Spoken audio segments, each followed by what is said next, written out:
नेत्रासमोर उभी राहते ना, ती आपल्या पतिमय परमेश्वराची मूर्ती. आणि तीच मूर्ती जर का आपल्या पती नसेल, मनाला स्थिरता नाही, मनाला शांतता नाही. पण विचार करते एकाच गोष्टीचा, आज माझा महाल म्हणजे माझ्या मंदिराप्रमाणे मला भासतोय, पण या मंदिराची देवता का कुणास ठाऊक आज कित्येक वर्ष लोटली, पण का बरं माझ्यावर रागावली, का माझ्यावर रुसली हेच कळेनासं झालंय. एकसारखी महालाच्या द्वारावरती तर कधी महालामध्ये फेरफटका मारते का, कधी एकदा त्यांना नेत्रभरून पाहते मी, कधी त्यांचा आशीर्वाद प्राप्त करून घेते. पण हे परमेश्वरा देवा, कोणत्या जन्मी माझ्या हातून पाप घडलं होतं, जेणेकरून पती सुख हे केवळ थोडासा अवधीत मला प्राप्त झालं, संसार सुख हे फक्त अल्प काळाचं माझ्यासाठी ठरले देवा. तेव्हा काय झालं माझं, अजूनही ते दिवस आठवत आहे. मणिपूर नरेश चित्रवाद यांच्या कुशीतलाच आमचा जन्म झाला. शस्त्रांच्या सानिध्यात आम्ही लहानाचे मोठेही झालो. अल्पवयातच विद्याभ्यास, शस्त्राभ्यास, घोडस्वारी हा सारा अभ्यास आम्ही प्राप्त करून घेतला. प्रत्येक वेळी पुरुषांच्या खांद्याला खांदा लावून आम्ही त्यांच्या समोर त्यांच्यासारखे वागलो. कधी स्वतःला स्त्री समजलं नाही, जणू काही आम्ही पुरुष आहोत असं आम्हाला प्रत्येक वेळी भासू लागलं. आमचे पराक्रम पाहून शत्रू सुद्धा आमच्या अवतीभोवती येण्यास तयार होत नव्हते. पण अशातच या पराक्रमांचा अहंकार आम्हाला घडला. आमच्यासारखे पराक्रमी या विश्वात आणखी कोणी नाही असं आम्हाला क्षणोक्षणी भासू लागलं. पण त्या परमेश्वराच्या मनात काय होतं कुणास ठाऊक. गंगा तीरावरती पंचपांडवातील तृतीय पांडव म्हणजे धनुष आणि पार्थ, अर्जुन यांच्याशी आमचा सामना झाला. आणि त्याच वेळी त्यांनी माझा अहंकार आपल्या पराक्रमाच्या योग्य करून दुरापास्त केला.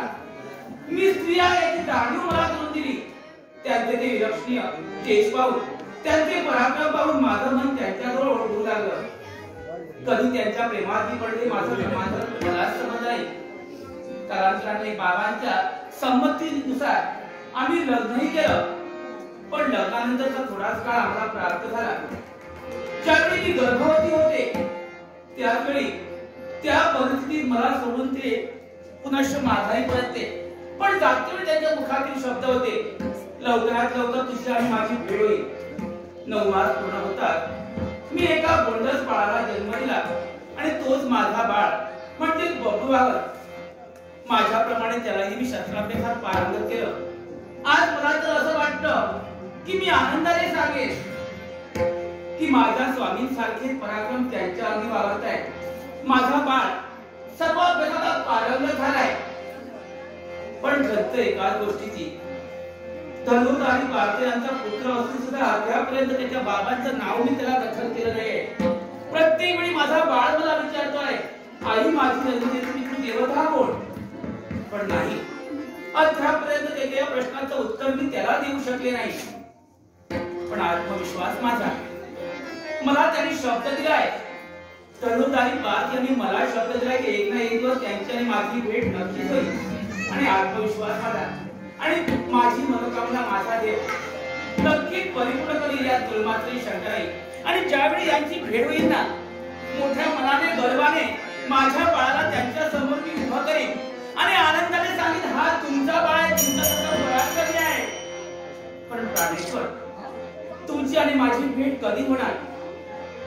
हो नाही तर मग हा विरह आता मला सहन होत नाही. त्याला आणि या अधीर झालेल्या मनाचं सांत्वन करा. नाही नाही नाही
सूर्य किरणांनी प्रकाशित व्हावे अशाच मार्गाने नाग लोकांचा त्याग आणि या चित्रांगदा देवीपर्यंत माझे न झाले. पण इथे ताक्षरी असं वाटलं नादानं नादावच सगळीकडे स्वार्थ ठरवावं, आर्ततेनं कासावीस व्हावं आणि रोमांच व्हावं. पण इथे या चित्रांगदा देवीच्या सदनी मला लवकरात लवकर आपण आल्याची जाणीव देवींना करून द्यायला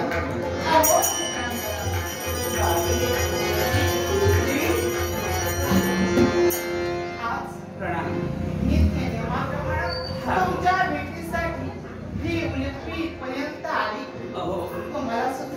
मला सुद्धा माझ्या महारामध्ये सुदर्शन वाटत होतं. आता तुमचं आगमन झालं. आता खरोखरच मन माझं प्रसन्न झालं. केवळ तुमचं आणि माझे हे नित्य नियमाप्रमाणे ठरलेलं आहे. ज्याप्रमाणे बकरू वाहनाच्या तुम्ही मागता त्याप्रमाणे आम्ही सुद्धा त्याच्या मागतो. अहो खरोखरच माझा बाळ भाग्यवंत आहे. कारण दोन आईंचं प्रेम त्याला संपादन होत आहे. आणि तुम्ही जरी जन्म त्याला दिला तरी आईचं प्रेम वात्सल्य माया ममता मी सुद्धा देण्यासाठी आणि तुम्हाला ज्ञान आहे. ज्याप्रमाणे पाच राजांच्या तुम्ही भार्या तद्वत पाच राजांची मी सुद्धा गंगा जिल्ह्यापर्यंत ज्यावेळी पांडव पाच राज तीर्थाटनासाठी आले त्यावेळी त्यांची माझी गाठाभेट झाली खरी. आणि हीच गाठाभेट होता क्षणी जलचरापर्यंत मी त्यांना घेऊन गेले. तिथं जाऊन आमचा विवाह झाला. पण लग्न झाल्या दिवसापासून आजपर्यंत त्यांचे ना आमची काही गाठाभेट झाली. पण मला अभिमान वाटतोय आपला. अभिमान? कारण मागील घटनांचा विचार केला असताना खरोखरच मला तर तसंच वाटतंय की तुमच्या समोर येण्याचा धीर सुद्धा मला होत नाहीये. पण मोठ्या मनाने साऱ्या गोष्टी तुम्ही विसरून गेला. मोठ्या मनाने तुम्ही मला क्षमा केला. अहो चौथी मत्सरा होतच असतो. तुमच्या जरी माझ्या सुद्धा बरेच मतभेद झाले पण साऱ्यांचा विसर. पण हे साऱ्यांचा विसर कशावर? तर केवळ आपल्या बाळा बाळ बघू आणि या बघूला पाहताक्षणी प्रत्येक आईला राग पुढच्या म्हणूनच तर संतती ही विश्वातील सर्वात मोठी संपत्ती आहे. होय ना? आज ती संतती जणू काही आम्हाला प्राप्त झाली भगवंताच्या आशीर्वादाने. अहो पण एक प्रश्न आपला फार मोठा मला दिसत. अहो तोच विचार मी करते आहे. एवढ्याच आहे तो. अहो मला वाटतं तुमच्या समोर आहे तो. काय? त्या बाळाचं मुक्तमय पाहण्यासाठी मी तुम्ही इथे आला. माझी सुद्धा उत्सव. मला वाटतं तुमच्याकडे आहे. आता चिंता नको, थोडा वेळ वाट पाहूया.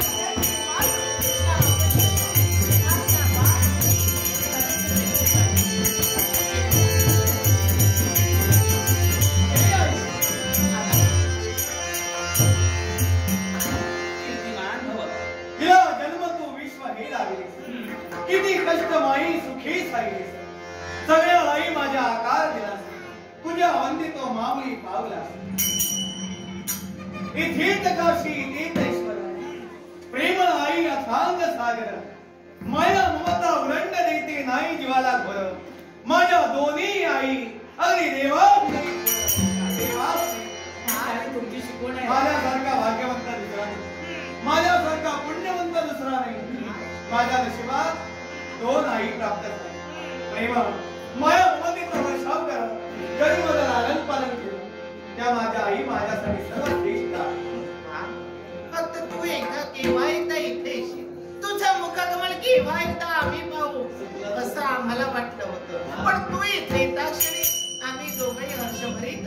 इथं आल्यानंतर तुमचे क्षण प्राप्त केल्याशिवाय बबरूच्या जीवाला कधीच समाधान प्राप्त झाले नाही. म्हणा देवता समान असणाऱ्या माझ्या माऊली यांचा मंगलमय आशीर्वाद आई माझी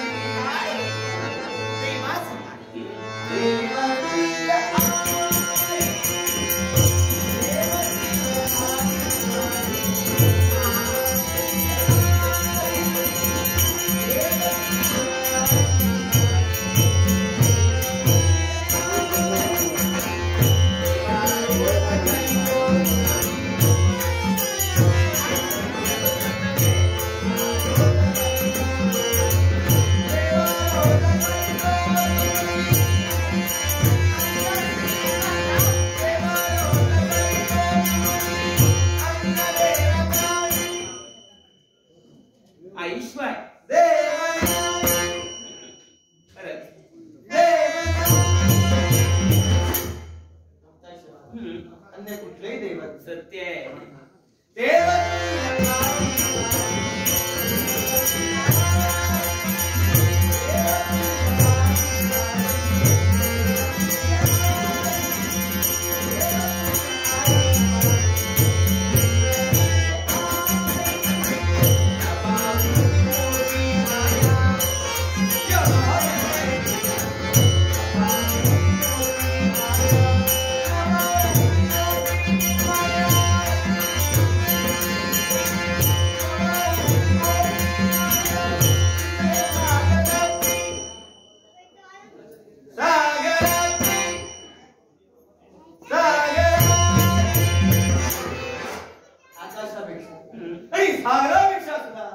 माझ्या या आईची माया मोठी आणि म्हणणार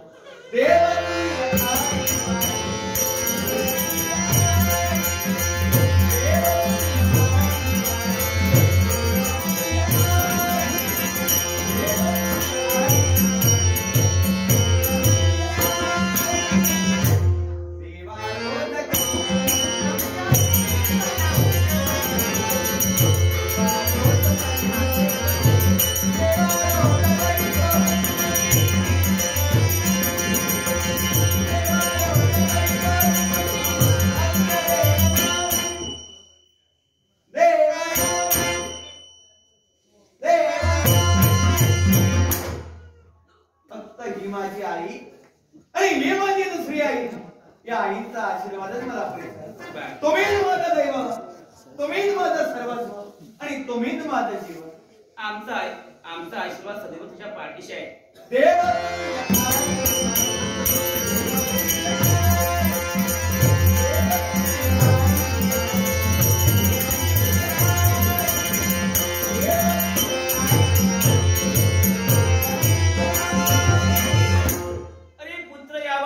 पोटी नाव त्याचे साऱ्या जगताच्या ओठी. आणखी इष्टकाम सिद्ध असतो, सर्व मनोरथा सफला सत्व असा. माझ्यासारखा पुत्र तुमच्या जीवनाला हे जर का तुमचं भाग्य असेल तर यातच सारा बोलतो. आणि एवढंच नव्हे, आज जी वार्ता मी तुम्हाला कथन करणार आहे आई. आज हर्षमय आज माझा आनंद घरात मावेनासा झालाय. पाहते मी आज माझा बाळ आनंदी दिसतोय. काय करून आलं सांग तुला. सांग बाळ, असं काय दिव्य घडवून तू इथं आलाय. आनंदी वा आनंद गगनात सामान्य सावळे. काय काय तू म्हणत होती थोड्या काढल्या नाही ना. तसं काही केलं राष्ट्रविश्वर सहजत गेलो आणि त्या तिथं अचानक एक देखणा शाम कर्ण मारू आला आणि त्या मारूला सहज बंधन केलं. सर्वसामान्य अश्व आहे. तो अश्व होता तो पांडवांचा यात्रिक अश्व आणि असा मारू मी बंधन केला. त्या पत्रिकेत त्यांनी रेखाटलं, जो कोणी वीर असेल त्याला वीराप्रमाणे अश्वाचं बंधन करावं आणि पांडवीरांशी दोनात करावे आणि ज्याच्या अंगी सामर्थ्य नाही त्यांनी दाती गुण घेऊन करभार खंडणी पांडवांना शरण जावं.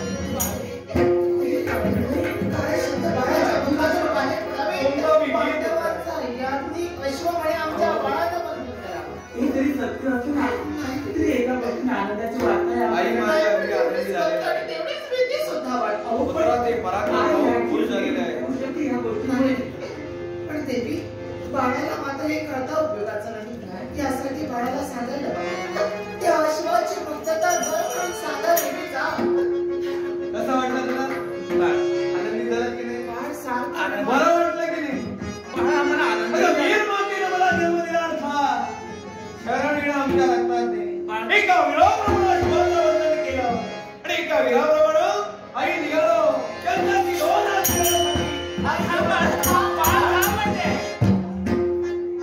मागे फिर. अगं पत्रिकेतच लिहिलेलं आहे. जाणते मी. वीराप्रमाणे अश्वाचं बंधन करावं आणि पांडव योद्ध्यांची झुंड द्यावी. तुम्हाला काय होतं? एकाच गोष्टीसाठी बाळ तू पराक्रमी आहे. तुझ्यासारखा पराक्रमी या विश्वात कोणी नाही असं तुलाही वाटतं. पण बाळा आम्ही जे तुला हे ऐकल्यानंतर आई तू काय म्हणते? त्या अश्वाचं बंधन तू केलं ते शब्दावरती मला वळवत आहे. मन माझं समावेश होऊ लागलं. याला सुद्धा विराटने विराटची सुट्टी करण्याचं कार्य करू नका. भाऊ माझी स्मरण पाहू लागले. नाही. भाऊंना विराटची सुद्धा देव. एका वीर मातेचा वीरपुत्र जगाला मला दाखवून द्यायचं आहे. मला खास होईल. याला सुद्धा कारण आहे. अश्वाचं बंधन पराक्रमाच्या योगी करून तू केलं. सार्थ विमान आमच्या एवढाच्या ठिकाणी जागृत झाला खरा. पण असं जरी असलं असेल तरी एक शल्य मात्र आमच्या उराच्या ठिकाणी वावरतं. आणि असण्याची वाट आज आम्ही दोघे तुला एकच सांगतोय. जो पांडवांचा यात्रिक अश्व बंधन करून तू आणलायस ना, त्या अश्वाची मुक्तता तुझी आई सत्य बोलते. जो अश्व तू बंधन केलायस ना, तो पुनश्च पांडवांपर्यंत नेऊन सोड. आई कोण मुखातून शब्द निघताय? वीर म्हणाले हरे ज्याने मला शिकले, वीरश्रीच्या कथा ज्याने मला ऐकविल्या, त्यात माझ्या दोन्ही वीर माता आज बोलू लागले की ज्या अश्वाचं बंधन आम्ही केलं पांडवांना सुपूर्द करावा. आई असं जर घडलं तर तुमच्या माझ्या वीरश्रीला, तुमच्या माझ्या ख्याती घेतलेला कुठेतरी कलंक नाही. पत्रिकेत रेखाटलंय जो कोणी वीर नसेल त्यांनी रात्री तुला घेऊन त्यांना शरण जायचं. याचा विचार तू कर नकोस. अश्वाची मुक्तता करायला आम्ही का सांगतो याला सुद्धा आई मी मुळी ऐकणार नाही. मी पांडवांना कधी शरण जाणार नाही. पण याला कारण आहे म्हटलं. आणि ते कारण मात्र आगळं वेगळं बाळ. आतापर्यंत आमच्या समोर तुझा नेहमी एकच प्रश्न असायचा. आई सांग, माझा जन्म दिलेला मित्र पिता कोण? आपल्या वडिलांचं नाव ऐकण्याची जिज्ञासा तुझी असायची. हाच प्रश्न वेळोवेळी पदोपदी आम्हाला विचारतोय. पण या प्रश्नाचं उत्तर देण्याची वेळ आज आली. काही संबंध आहे ना, जवळचा संबंध. आणि म्हणूनच तो अश्व पांडवांना सुपूर्द करण्यासाठी आम्ही तुला सांगतो आहोत. याच्याही मुळाशी कारण तसंच आहे. काय म्हणत सांगावी आता मात्र सध्याचा उद्धार करायला हीच वेळ आहे. मग सांगा बाळा. बाळ, अरे लहानपणापासून तू एकच प्रश्न आम्हाला विचारतोय. माझी पितृदेवता कोण आणि पांडवांचा अश्वाचा काय संबंध? बाळ, या तुझ्या प्रश्नाचं उत्तर तुला आज आम्ही देतो आहोत. या दिवशी मला प्रश्नाचं उत्तर मिळालं आहे. आनंदी आनंद. रोज शंकरावर करते. एका बाजूला विराटपणा अश्वाचा बंधन आणि आज माझी माऊली तर का माझी बाबाकडे सांगणार होते. पण सांगा पुन्हा हिंदी ग्रह पुन्हा पवित्र शातावर माझा जन्म. ज्या पांडवांचा अश्व तू बंधन केलायस ना, त्या पंच पांडवांपैकी तृतीय पांडव म्हणजे धनुर्धारी पार्थ त्याला म्हणतात. ते तुझे जन्मदाते आहे.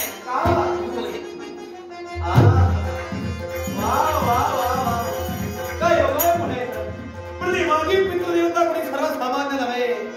अजाण भाऊ समावेशाची धनंत कीर्ती गुणगे अशा अनेक नावाने ते मंडित आहे. असे धनुर्धारी पार्थ ही माझी पितृदेवता. माई मला फार आनंद झाला. पण तुम्ही शंका कशी घेतला? याला एकच. हा अश्व या अश्वाची मुक्तता करायला आम्ही का सांगतोय? अश्वाचं बंधन तू केलेस तर अर्थात उद्या रणभूमीवर जो संघर्ष होणार तो पिता आणि पुत्राचा संघर्ष. अर्थात एका हाताने दुसरा हात तोडला जाऊ शकतो. यासाठी बाळ आम्ही तुला एकच सांगतोय, त्या अश्वाला दे आणि त्या अश्वाची मुक्तता करवार खंडणीसह जा. पित्याला शरण येण्यासाठी सिद्ध हो. अश्वाची मुक्तता तू करावी एवढीच आम्हा दोघांची इच्छा. बाळ, अश्वबंधन म्हणजे युद्धाला सुरुवात आणि युद्ध म्हटल्यानंतर विनाश. आणि बाळ, हा विनाश आम्हाला पाहायचा नाही. डाव्या हाताने उजवा हात तोडला जातोय, हे आम्हाला कसं पाहणार? म्हणूनच बाळ जा म्हणते. कोण शब्दाला हात देणार? बाळाच्या रणांगणाच्या ठिकाणी हे जर का द्वंद्व चालू राहिला तर युद्ध म्हणजे बाप आणि पुत्राचा. डावा हाताला उजवा तोडला जातोय, उजव्या हाताला कदाचित डावा हातही तुटला जातो. आणि दुर्दैवी प्रसन्न येऊ नये म्हणून हे युद्ध थांबवावं. आई मला प्रश्न आजपर्यंत तुमच्या आज्ञेवर मी कधी गेलो? माझ्या आईचं सुख तेच माझं सुख. पण आई, मी जर का त्या पांडवीराला शरण गेलो तर ते जरी माझे पिताश्री असले तरी अद्याप तुला मला ज्ञान आहे. जगासमोर ते आलेलं नाही, पण जनमानसात माझीच नव्हे तर माझ्या आईची विडंबना होणार आहे. आणि माझ्या वीर मातेला जर का लागून तुम्ही बोलला तर मी ते कधीही सहन करू शकेन. आणि म्हणून कुठेतरी मला वाटतंय की जनमानसात तुमच्या बाबतीत कुणाचाही गैरसमज होती एक वेळ युद्ध करण्याची संधी असणार नाही. याचा विचार तू करतो. तू पराक्रमी एक वीर आहेस या वेळ मात्र सुद्धा शंका नाही. आज बापाला शरण येण्यासाठी तू जाणार. मग बाळ मला सांग रे, असा कोणत्याही पुत्राला स्वतःच्या आबाळात बापा पुढे शरण येण्या असा कोणता आहे कमीपणा? मोठेपणाला पर्यंत जा, मोठ्या मनाला जा आणि शरणागती पत्करण्यासाठी तू सिद्ध हो. पुत्राने पित्याची क्षमा मागणं एका शब्दाला समजून चालू लागलं. आपल्या पितृदेवताला पुत्र जर का शरण गेला आणि त्यात कसला आलाय कमीपणा हे जर का तुम्हाला माहित असेल ठीक आहे. माझ्या माऊलींची इच्छा ती सर्वश्रेष्ठ मानव ठरला देता. तुमची जर कर्मती असेल माझ्या पिताजीला शरण नाही तर वारी खंडणीचं कदाच तिकडं नाही मंडळी बाजूला शरण नाही. आणि माझ्या आई वडिलांची इच्छा परिपूर्ण करेल केवळ तुमच्यासाठी नाही, तुमच्या इच्छेसाठी. जगानं जरी मला दूषणा दिली, ह्याड म्हणून माझी निंदा केली, तरी केवळ माझ्या आईच्या इच्छेसाठी ठरला नेला. हा बरोबर आईच्या इच्छेसाठी पांडवराला शरण जातोय.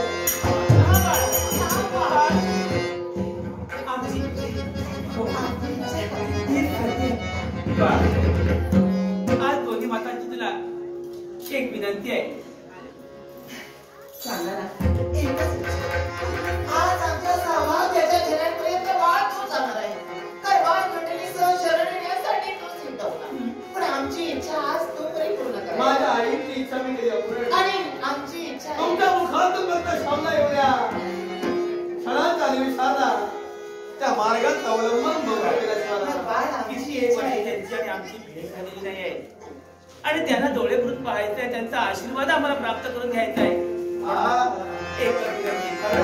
त्यांना इथपर्यंत म्हणजे माझ्या बाबांची आणि तुमची बऱ्याच वर्षाला भेट झालेली त्यांना येतं घेऊन आणि त्यांना तुमच्याजवळ आणावं ही तुमची इच्छा आहे. आमची सदिच्छा. ठीक आहे. मग ही इच्छा तू परिपूर्ण करायला. आई तुमचा आनंद मी पाहिला.